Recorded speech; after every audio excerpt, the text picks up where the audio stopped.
Hi guys, welcome. So today I'm going to talk about putting solar on my house and kind of the entire thing from start to finish. Why I chose to add solar, how I chose my installer, the process, what that was like, what equipment we installed, how it was installed, all the timelines, connection, billing, everything. My electric bill has gone from a little over $500 a month to last month was $4.35. So it was effective for me. But I'm going to dig into kind of the why and when you might want to do it and when it might not make sense and all of the things that I had to figure out for myself during this process. So first off, let's talk about why I did solar. I live in California. California has some of the most expensive electric rates in the entire country. Right now, right this second, this is September 8th at 6:44 p.m. My current cost for electricity from PG&E, who is the electric provider that I use, is 55 cents per kilowatt hour. The US average, according to EIA.gov, is 16.4 cents per kilowatt hour. So in California, we're paying more than triple the national average. So I've lived in California now for about 10 years, and our electric bill has steadily increased every year, year over year. Even though we've gotten more efficient appliances, we've done things a little bit differently. Our water heater is gas, our dryer is gas, our heat is gas. Our house doesn't have air conditioning, yet we still have an electric bill that is in excess of $500 a month. Now, we do have a hot tub. When the hot tub is turned off, we're right at 500. When the hot tub is turned on, we're about 560, 575. There are certain times of year where it's slightly higher, slightly lower, but I can count on somewhere between $450 and $600 a month is what our electric bill is going to be on average month over month. And that's just an insane amount of money. It really is. Also, our grid struggles. So we have outages that last for hours. We have grid events that can shut down electricity to people's houses for certain lengths of time in order to help the grid. There's a variety of things that make California, from an electricity perspective, not great. And meanwhile, they're shutting down our nuclear power plants, and they're doing all of these things to have green energy. So when I decided to install solar, one of the key things that I was looking at was there's actually a fairly large tax credit of 30% of the amount that you spend on the system that you get back that can be applied to your taxes over the course of up to 10 years. So let's say if your tax liability was only half of what your credit was, then you'd have to take it over 2 years, and you could extend that out as much as you need to. So my system that was installed on the house was about $60,000. We'll use that as the round number to do the math off of. I'm going to get a 30% credit, which works out to $18,000. That $18,000 will be applied back towards the loan. So I did a solar loan, not a solar lease, which means I own the equipment that is on my house. Once the loan is paid off, there is a lien on the equipment, not on my house, similar to how you would finance a car or any other thing that you might happen to buy. So the 30% tax credit gets applied to the principal amount of the loan, and then my payment is about $410 a month for the solar actual bill, like the amount of money that I'm spending on the solar equipment until the solar is paid off. Obviously, I can pay that off earlier if I choose to do so. Since it's a fair amount less than what I'm used to for my electric bill, we're just paying a little bit extra on it every single month. I could actually technically take that entire $18,000 credit that I get, not apply it towards the solar, and I could just spend $560 a month on my payment as well if I wanted to as an alternative. Let's talk through the beginning of the process. I had never purchased solar before. I don't know anybody really who's done it. I had a couple friends, but they all had like mixed experiences. Some were good, some were bad. Some people were happy with their system. Some people were unhappy. I got a little bit of input here and there from a bunch of different people, but they change the programs and the systems every year. So we're in something called NEM 3 right now, which is Net Metering 3. And NEM 3 just started this year. So that's a new program. Net Metering 2 ended last year. So I don't really have anybody that I could talk to that was part of NEM 3 yet. So I started looking for solar installers, and there's a lot of them around. I didn't know who to choose from. So I found this website online, and I'll give it a plug because it doesn't benefit me to do so, but the company's called EnergySage. And EnergySage is kind of cool in that you give it some information about your house. Here's my address, here's my electricity bill, and here's what I'm currently, spending on electricity. And they reach out to a number of installers, and those installers get to put packages together that are proposals for your house. But it doesn't give the installers your information. So it doesn't tell them that you are, Jeff, and that you live at this address and that you have this house, so that they're not like coming over and knocking on your doors. They don't know who you are. It gives them an anonymous version of your house. It's approximately X square feet. It has X amount of exposure or X amount of roof and facing this direction. And this is about the usage that they need to cover based on their historic usage on their bill. So EnergySage was really cool in that I didn't have a whole bunch of solar providers banging on my door. I got proposals back in under a week from 10 different installers. EnergySage assigns somebody to you and you talk to them, and they kind of help you go through the proposals. And then if you decide to go with one of the proposals that were produced from EnergySage, from one of the providers, in my case I went with Photon Brothers, which is a local company, they get a kickback, EnergySage does, from Photon Brothers for doing the referral business. So that's how they make their money. It's not a paid for service, but there is a referral thing that is happening there. But I found it really cool because they gave me, Energy, Photon Brothers, Sunrun, a variety of installers with different packages and different proposals and all different things. And I can kind of look and see, and there are independent reviews of all these different installers on their website too. So you could see like, oh, hey, these people had a good experience with this installer, or this is a bad experience. And it was like, they're from verified people, right? It's not like just Amazon reviews where, 1,000 reviews could be made by some robots in China. Instead, these are like verified people that actually went through the process and did the installation. So I chose Photon Brothers, and they made the connection for me to Photon Brothers. This was in March of this year. I sat down and talked to one of their salespeople, Ryan, and he helped me kind of dial in the proposal. So what we ended up installing were 25 420 watt panels. Those are REC panels. REC is the brand name. They have a 25-year warranty. And then for my inverter / battery, we did 2 Tesla Powerwall 3s. And the Powerwall 3s have a 13.5 kilowatt hour capacity, and they have a 60 amp inverter built in them. I really don't love Tesla as a company. I mean, the cars are, I don't know. There are things that I like and things that I don't like about them, but Elon is so divisive and creates so many. Anyway, I'll just say I wasn't thrilled about going with Tesla, but they have the best product right now in terms of the Powerwall. So that's ultimately what made me decide to go for it. It was the best product that was available and the best kind of bang for your buck and packaging that I could do to get what I wanted to get. So like I mentioned, all in, I was about 60 grand. That's an installed price. That includes labor. That includes 25-year warranty on everything other than the Powerwalls. The Powerwalls have a 10-year warranty, but the panels, the installation, all of that is 25-year. They're expecting that the Powerwalls will probably last somewhere in the 12 to 13-year range, and they'll probably need a battery replacement around that time. But these haven't been out long enough for people to see that, right? And there are, some Tesla cars that have been out for millions of miles with no problems, and there are some that have had battery replacements pretty shortly into their life. My hope would be that I would have a battery failure, somewhere around year 8, and they would get replaced under warranty, and then I would end up, getting a couple free years out of it, but who knows what'll actually happen. I'm going to show here some drone footage of over the top of my house. So you can see my panels are actually on a couple different planes. So there's a side roof, there's a back roof, and then there's my garage roof. The way this works is the system has, I believe, 6 inputs. It's 3 per inverter, and each of those inputs can support up to 11 panels. But those panels need to be on the same plane. So my side roof is on one set, the back roof is on another set, the garage is another set, and these operate at high voltage DC. I think it's something like 600 volts DC is what they're feeding into the inverter from the solar panels. Which I found really cool. We wired them in such a way that I can add panels to any of the arrays if I want to, like 1 or 2 panels to each of the areas without having to run new cabling. We opted to run the conduit on top of the tiles. My roof has concrete tiles, and these concrete tiles are interlocking. They have nail holes on the back side of them, and they kind of tuck in underneath the tile that's above them, and they've got this ridge design where the one tile sits on top of the other tile.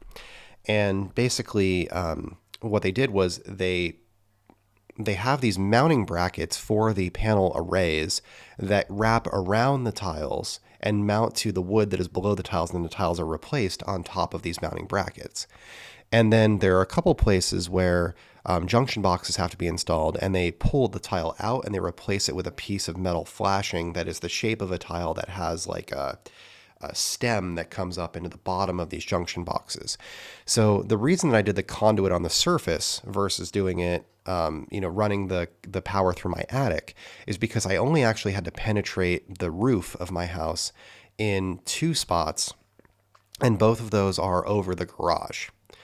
Since I'm in the garage all day, every day, I can kind of keep an eye on if there was a leak or something like that. I would notice it very quickly, and I didn't have to worry about it causing any issues anywhere else in my house, in my attic, or in other places. Also, my attics are all crawl spaces, so it's not easy to run conduit in them anyway. So I opted to keep everything outside the roof and to just not have to worry about that in the future. So I signed paperwork like right around the 1st of March. The installation date for the solar was in the middle of April. It was like April 14th. They came out and they did the panels and Powerwall installation. It took 3 days. So Thursday, Friday, Monday. They expected 2 days, but it took a little bit longer. And that was honestly fine with me. I think that they did a good job on the installation. Then an order was put in. So once they do the installation, the panels are there collecting sun, but the power walls really aren't active. They're really not doing anything until something gets installed called a transfer switch. And the transfer switch goes between the meter and the meter base. So your electric meter that is on the outside of your house gets removed. This transfer switch gets installed in between the meter and the meter base. And then that is what actually cuts the grid off from your house. So that, what they're trying to avoid here is, let's say that somebody had a telephone pole down the street from your house. And there's a line worker that's up there working on the telephone pole trying to fix it. And they cut the power to make sure that that line worker is safe. Well, if my house is producing solar, then technically I'm backfeeding power into the grid. And that means that I could shock this line worker that is up on the tree. So what we're trying to do here with this transfer switch is we're making it so that we can cut off the grid. If the power is out, then the power is out. And that makes sure that I'm not backfeeding the grid. It is also what's responsible for measuring the amount of power that I'm putting back into the grid or taking out of the grid and kind of controlling that power flow in the Tesla system. So that took about 3 weeks to get installed. It was like May 12th was when PG&E finally came out and installed that after I had the system in. Now, from the install date, I basically have 60 days from when my first payment is due. So my first payment was due in like June. I started producing power for myself in May. Now, at that time, you're producing power for yourself, but you don't necessarily have what they call permission to export or permission to operate. Those are the same thing. It's just 2 different ways of saying it. So when you have the transfer switch installed and you have the system on your house, now you can be self-sufficient. Your solar panels are generating power, your battery is storing that power, you're using that power all day or all night, and you're running off of yourself. If you have rainy days, cloudy days, whatever, certain events that might make it so that you aren't producing as much solar as you're actually using, then you're drawing power from the grid. Or if you're making more power than what you're using, then you can sell power back to the grid. And in order to sell power back to the grid, you need something called permission to operate or permission to export. It took me another 3.5 weeks to get that. So it was like right around the time my first payment was due. It was like June 10th was when I got my first permission to operate, or when I finally received my permission to operate. And once you get that, you can just go into the app and you can say, I now have permission to operate, and it'll actually start exporting power into the grid and handling all of that for you. So in the middle of June, I got permission to operate. Then your billing changes. And then I went from a $500 bill to an $18 bill to a $4 bill. And that's essentially where I'm at right now. So I kind of glossed over the system size and the power walls and what I chose.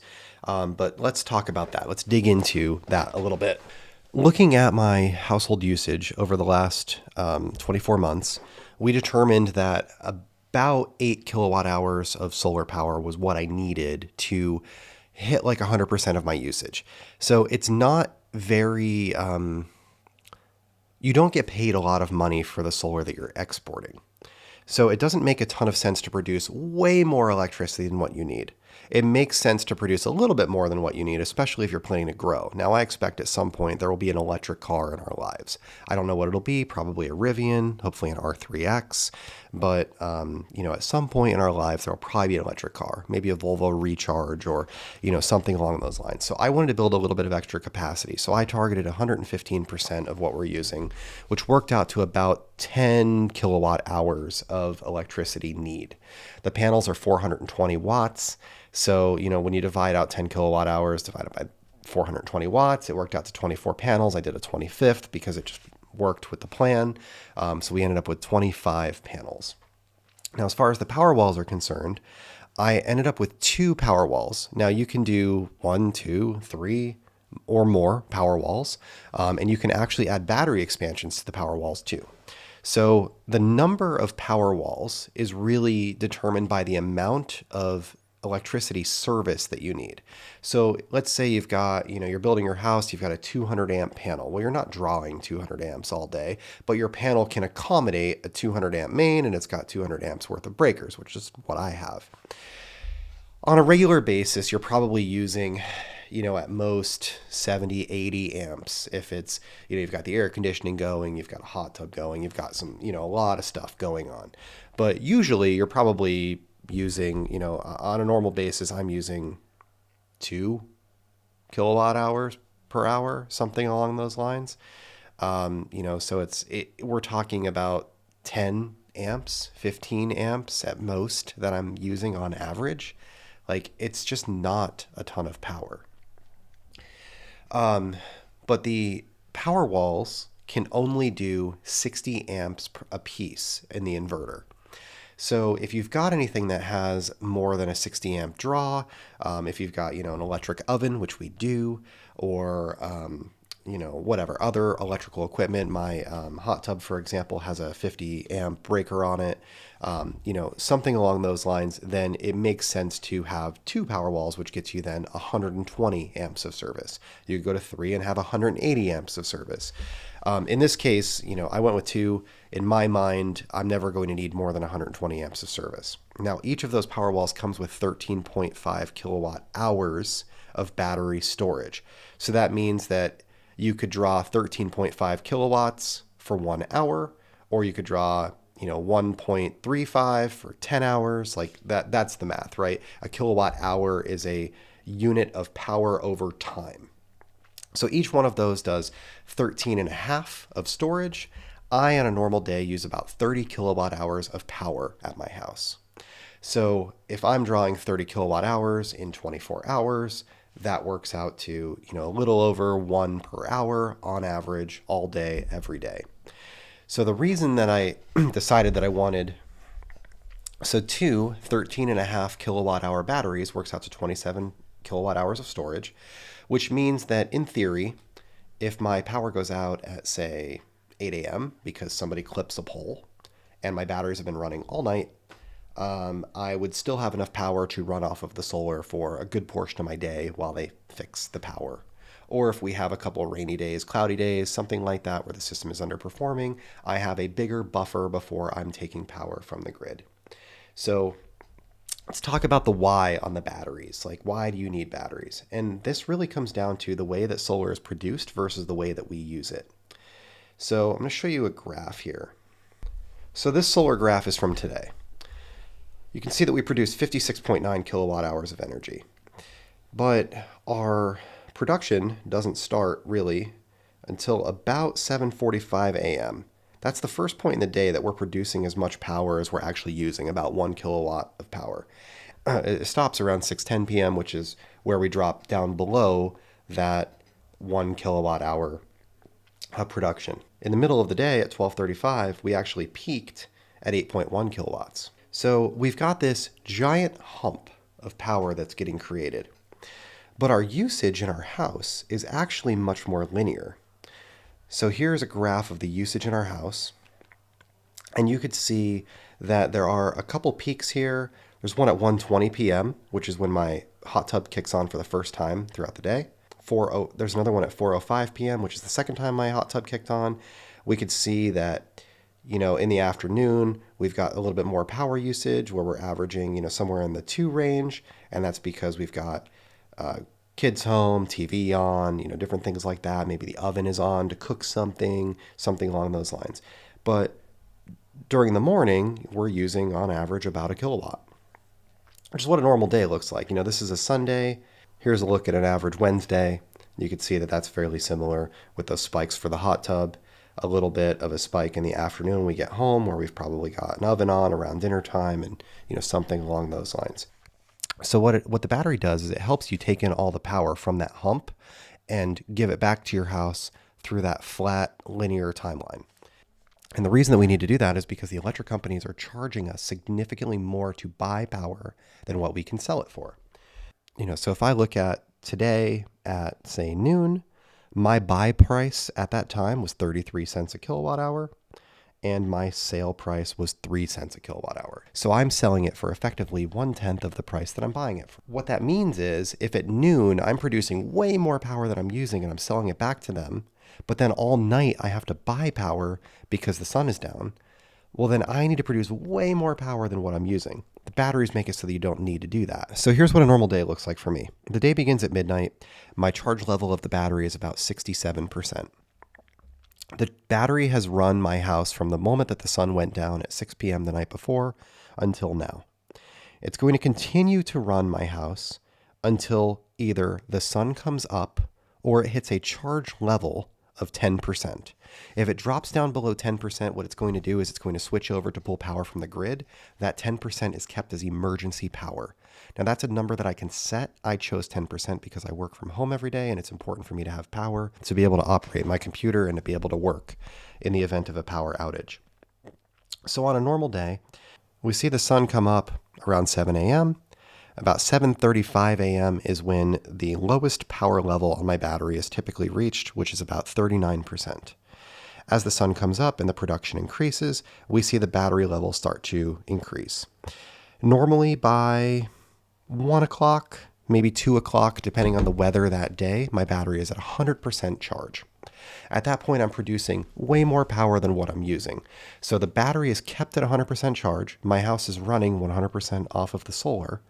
And the excess solar is sold to the grid at that low price that I gave you before of, 3 cents a kilowatt hour. So I'm selling power to the grid, but I'm also 100% self-sustaining. Throughout the evening, my battery is kept fully charged. If there are any fluctuations in my usage compared to my solar generation, so let's say, I'm generating and it's starting to decline, and I get down to the point, maybe I'm generating 3 kilowatt hours, and all of a sudden my usage is 5, it'll take a little bit from the battery, and then it'll kind of give it back, and the battery is acting as a buffer so that I'm not pulling power from the grid. I'm pulling power from my battery, I'm recharging the battery. When the sun starts to go down, which for me today was around 6 p.m., I have a 100% battery level and I start to decline. And over the course of the night, as we get towards midnight, I'm going to hit again about a 64% charge. And then tomorrow when I wake up, I'm going to be at a 35-40% charge, something thereabouts. And we're going to see this cycle repeat itself over and over again. So in theory, if we have sunny days, which we do, like 320 days out of the year, my battery gets filled every day, it discharges every day to a certain level, gets filled, discharges, gets filled, discharges, gets filled, discharges, and I've got this healthy buffer to keep power to run my house in the event of an emergency or whatever. Now, if the power goes out, so let's say somebody hits a telephone pole and they shut off the power, my power does not go out. The system immediately switches over to emergency power. We've had it happen. It's a seamless transfer. I get an alert on my phone that tells me that we have switched over to I get an alert on my phone that tells me that we are off the grid, and the transfer switch cuts off power so that I'm not backfeeding any of the grid. So at that point, I'm just generating my own power. If my battery is completely filled, then any power that is created in excess of what my battery can use is automatically shed because nothing can be sent back to the grid. I am a self-sustaining ecosystem at that time. And I actually have the ability to click a button and make that happen if I want to. If I want to just disconnect from the grid, I can choose to do that. So with the current pricing structure for NEM 3, a battery is pretty much 100% required. Otherwise, you'd have to produce far more electricity. And the cost of the panels and the cost of the installation is a very large portion of the entire solar installation. The Powerwalls are like, I think 15 grand, something like that, of the 60. So, reasonably, if you're spending $40,000 on solar panels to not have the batteries, you still end up needing inverters. So you're 45, 50 grand by the time you have inverters, then like it just doesn't make sense. You might as well buy the batteries, at least in my opinion. Now, there are other brands that make batteries and other brands that make inverters. The Powerwall 3s are kind of a self-contained, they're battery and inverter all in one chassis, and they're also expandable.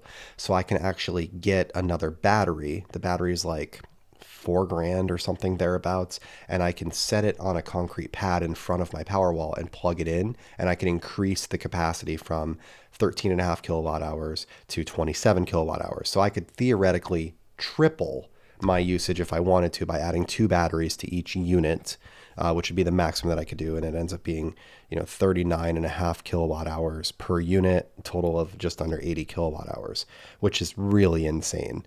I don't see a reason to do that unless the batteries get tremendously inexpensive at some point in the future. Maybe it'll make sense to add some on there and to give myself some more capacity just so that I could deal with fluctuations a little bit better. Now, next I want to talk about the controls that they give you in the app. So the app has a bunch of different settings, and you can choose, and honestly, there are a lot of settings, but there are also simultaneously not enough settings, in my opinion. So Tesla gives you 2 what they call operational modes. They have self-powered and time-based control. Self-powered just means that you charge to 100%, you shed all power to the grid, then you discharge as the sun goes down, then you charge again, and just rinse and repeat, kind of what I described earlier. There's something called time-based control, and this plays into NEM 3 having certain periods of time that are peak events. So in California, because of our energy crisis, they have created these events, these virtual power plant events, they call them. And there is a specific window of time. So in September, between 6 p.m. and 8 p.m., if I sell power to the grid, they will actually pay me $2.29 a kilowatt hour for doing that.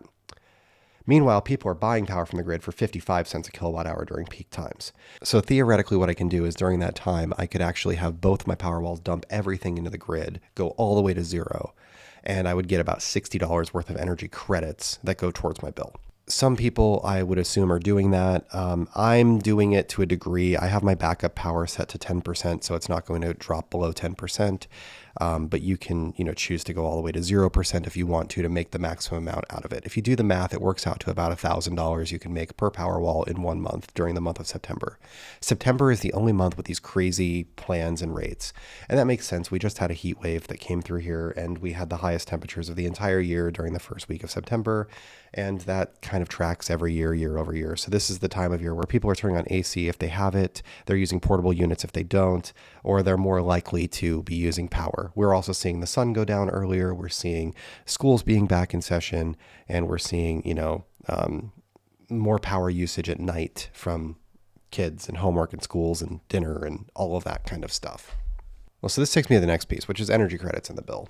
So I just mentioned energy credits. Basically, the way that it works is you're still pulling a small amount of power from the grid, but you're also selling a large amount of power to the grid. So there is this, they call it net metering, where net amount of money that is owed or billed by the energy company.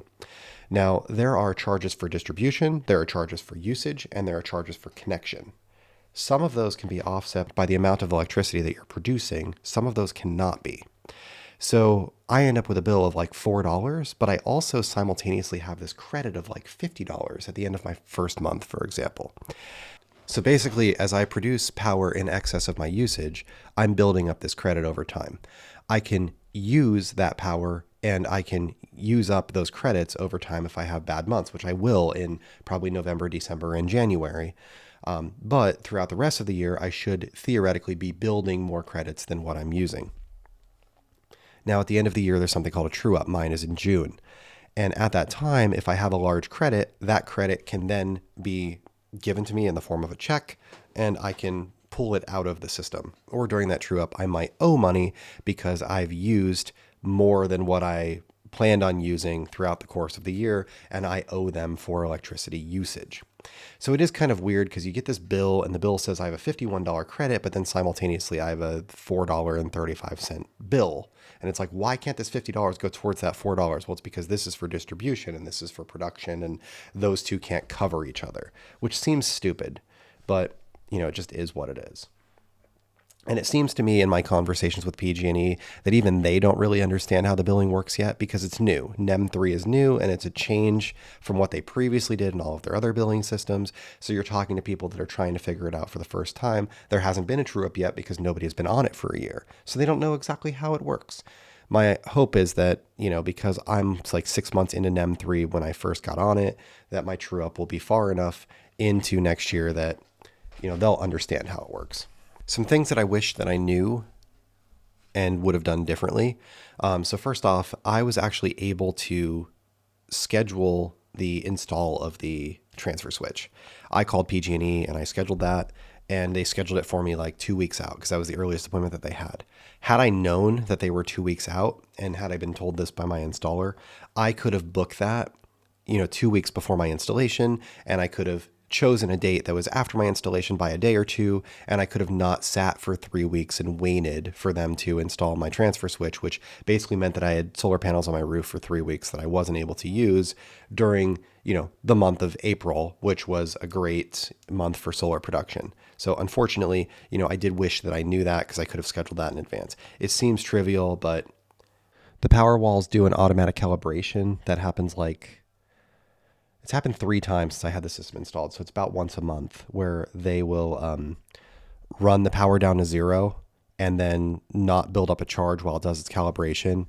And that works out to about 12 hours that you're not running at optimal efficiency, where you're not producing and creating an optimal amount of power, depending on the time of day when that happens. So that's something to just, know is going to happen.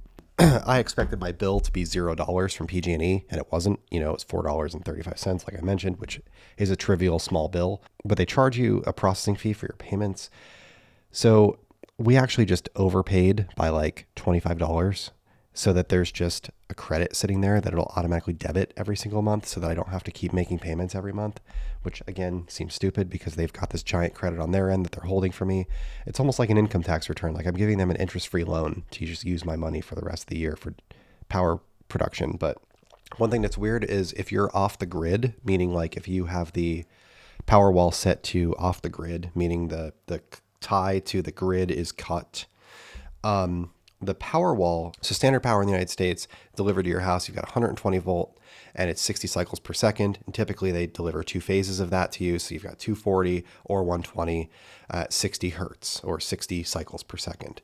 And everything that we have is kind of designed to work with that. Well, and when you go off the grid, the Tesla Powerwalls actually deliver power at 70 hertz or 70 cycles per second. So what I found when I went off the grid is I got a little bit of noise out of my Cambridge AVR in my office. And I also saw that my clocks on my oven and my microwave both run fast by, approximately 12%. So time is going by a little bit faster on those than it normally would. These are trivial things, but they were just like weird things for me to figure out. And, you do a little bit of Googling, you can find there's actually ways where you can call Tesla and Tesla can adjust things and whatever to make it so that that isn't an issue. But, just something funny that I found out that I thought I would share. A household that is 100% self-sufficient by solar is estimated to have a value increase of 5% in the state of California.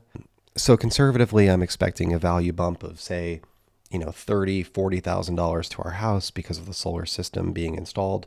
The warranty is transferable to the next user or owner if I sell it. If I do sell the house, then I'll just pay off the loan with the proceeds. So that'll be part of the escrow, just to cover it. So the next owner would, of course, own them. In my mind, what I basically did was I went from paying PG&E $500 a month on average for electricity to now paying a different company $410 a month for the solar system, but that $410 a month is going towards the equity in my house versus going towards this utility. And obviously at some point it's going to be break even. The solar system will be paid off. And then at that point, I'll just have no electric bill and also no solar bill. The goal would obviously be to pay it off before you have any problems with the system, you need any service, or you need any warranty work or any replacement equipment or anything like that. And I think that it's a very, very, very extremely high likelihood that that's exactly what will happen here. Now, could this make sense anywhere else? I don't really know. I don't think so. I think of like my parents in Pennsylvania, and there's just no way. Their electricity costs are so insignificant compared to the electricity costs that we have here. They're paying a third the electricity rate that we're paying per kilowatt hour. So even though they have and even though they have AC and everything else in their house, their cost is just significantly less. Also, they have less sunny days, they have more weather problems, they have more rain, they have more fog, they have more snow, sleet, hail, all these other things that I don't have. I have no snow here. We have hardly any rain here. I have 320 days of sunshine. And most days it's 70 to 75 degrees and sunny here. So I don't really have AC costs either. We have a portable unit that we pull out for about 1 week per year. Like that is our AC usage. I have made some slight adjustments in the way that I use electricity. So, for example, instead of doing all of the laundry on the weekends, I tend to do laundry during the week now. I'll just turn the washer and dryer on like a Tuesday. Same thing with like washing dishes. I do that during the day as well because these are things that use high amounts of electricity. I just make sure that they're like peak production times. I'm already 100% battery. Realistically, I have enough overhead that I don't even need to think about these things, but I do it anyway. So I've started to do certain tasks around the house at those times just to make sure that like there's no possibility of me using anything from the grid. If we've got a rainy Sunday, I'm not going to do laundry that day. I'm just going to wait till the next day. Monday, when it's sunny out, I'll do it. No problem. On a normal day, so if I use today, for example, and again, it's just a Sunday in September, I produced 56.9 kilowatt hours of power today. And my house has used 33.1 kilowatt hours of power today. So I had an excess of 23 kilowatt hours, which is a ton. That's, so I'm producing 1.5x what my house is using. I also have a buffer in that I can turn my hot tub off. So if I did have a power event or I did have an issue where the power was out for some reason because, like I said, somebody clipped a pole, I could just go out, shut off my hot tub, and that would buy me some time as well because the hot tub uses a fair amount of my power. So I think that about wraps it up. I'll keep you guys in the loop if I end up having any problems with the system. So far, it's been pretty good. It's been pretty problem-free. Once I got everything set up and running, it does its thing. I don't really have to mess with it. There's a lot of information in the app that you can mess around with if you choose to do so. You can see what your production is. You can see what you're producing right now. So I can look at my house right now and I can see what I'm producing. There are these things called virtual power plant events where you can give power back to the grid at high rates, like I mentioned. So you can kind of play a game with numbers and it'll do that for you automatically. You can tell it that you want to participate in those events and it'll discharge your battery during those times and make it so that you're giving power back to the grid at times when they're paying you the most for it. I think over time we're going to see these plans change and get even worse in the state of California, honestly. We just had... It was like the first month ever that we as a state produced more power than we used. Obviously, there are a lot of power hungry states around us, but we keep getting rate increases from PG&E. And this is kind of what spawned this whole thing. We're paying $500 a month for electricity, and we got an email from them that said we should expect our bill to go up by approximately $75 a month. So we were going to be in the $575 to $650 range pretty regularly. And I was like, this is ridiculous. So then I started looking into the cost of solar and it's like, well, it's $410 a month. So if I pay $500 a month on it, I'm going to pay it off quickly. It'll add equity to our house. Also, it would be something that the new owners would own. It's desirable here. And I wouldn't be at the mercy of PG&E to just raise their rates on their whim whenever they decided to do so. So now that I'm in NEM 3, I'm locked into that and my rates aren't going to change. Obviously, the distribution and connection fees could change over time, but whatever, we can deal with that when it comes. So I think that's all for today. I'm going to put a link in the description to EnergySage. If you click that link, I think I'll get a gift card as a referral. You don't have to send me a gift card. I would just recommend that you use it. Just go to EnergySage.com, Obviously, like I said, if you click the link in the description, it'll give me a kickback, and I appreciate that. But it was really, really nice to not have everybody knocking on my door, because we have solar people here all the time. They walk around my development and they go to all of the houses and they say, I'm so and so from Sunrun. Are you interested in solar today? And like, I purposefully didn't want to talk to anybody that door knocked. I purposefully wanted to deal with somebody who didn't do that. Just because I can't stand when, I'm trying to work and my doorbell rings and I go out there and like the dogs are freaking out and there's somebody out there trying to sell me solar. And it's like, I just walked away from I